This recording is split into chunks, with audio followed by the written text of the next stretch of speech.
புரட்டாசி மாதம் முடிஞ்சு ஐப்பசி கார்த்திக்குள்ளே அது வேலை முடிச்சிடணும்னு ஐயா உத்தரவு கொடுத்துருக்காரு.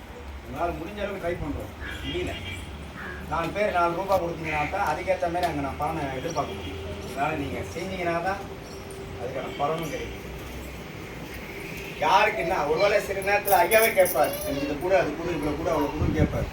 இப்போ முடியலனா கூட பின்னாடி என்னால் முடியும் ஐயா, நான் இந்த வாரம் எடுத்தாரு அடுத்த வாரம் எடுத்தேன் கண்டிப்பாக கேட்பேன். கேட்க விட மாட்டாரு. உங்கள் வேலை அந்த மாதிரி இருக்கும், முடிச்சு கொடுத்துருவார்.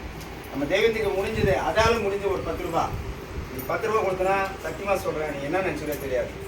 என் கருப்பில் நான் பார்த்துருக்குறேன், எவ்வளோ பேர் இங்கே வந்திருக்கிறாங்க.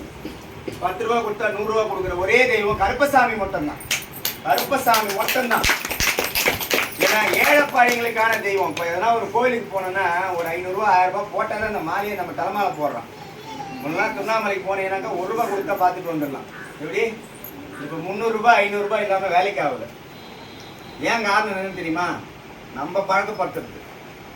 அவனை விஷ ஊசி போடுற மாரி ஐயருங்களை காசு கொடுத்து அவனை போதையாக்கி விட்டுருவோம். அவன் என்ன பண்ணுவான்? துண்ணு ருசிக்கின்ற விடுவானா? கையை தான் எதிர்பார்ப்பான்.